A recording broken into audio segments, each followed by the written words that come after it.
দীর্ঘদিন আড়ালে থাকার পর অবশেষে সামাজিক মাধ্যম ইউটিউবে প্রবাসী সাংবাদিক ইলিয়াস হোসেনের লাইভ টক শোতে আসেন বীর মুক্তিযোদ্ধা মেজর শরীফুল হক ডালিম, যিনি ১৯৭৫ সালের ১৫ই আগস্ট বাংলাদেশের তৎকালীন রাষ্ট্রপতি শেখ মুজিবুর রহমানকে সপরিবারে হত্যার সাথে জড়িত ছিলেন।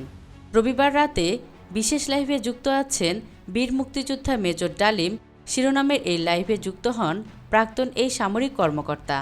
লাইভে এসে তিনি শেখ মুজিবুর রহমান ও শহীদ প্রেসিডেন্ট জিয়াউর রহমানের বিষয়ে কথা বলেন। লাইভে এসে মেজর ডালিম বলেন, মুজিব মারা যায়নি, একটি সেনা অভ্যুত্থানে নিহত হয়েছে। বাকশাল বিদায়ের পরে কোটি কোটি মানুষ রাস্তায় নেমে এসে শুকরিয়া আদায় করেছে।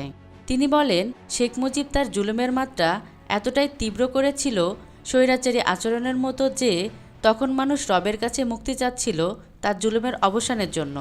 মেজর ডালিম আরও বলেন, তথাকথিত নেতারা যখন ভারতে পালিয়ে গেল, ছিল না যখন কেউ নেতৃত্ব দেওয়ার, সমঝোতা নিয়ে সবাই ব্যস্ত, পাকিস্তান বাহিনী যখন বাঙালির উপর হামলে পড়েছিল, তখন মেজর জিয়ার স্বাধীনতার ঘোষণা আসে। আমি তখন পাকিস্তান আর্মিতে। মেজর জিয়ার ঘোষণা শুনে মনে হলো আর বসে থাকার সময় নেই, আমরা তখনই পাকিস্তানের বিরুদ্ধে যুদ্ধে নেমে গেলাম।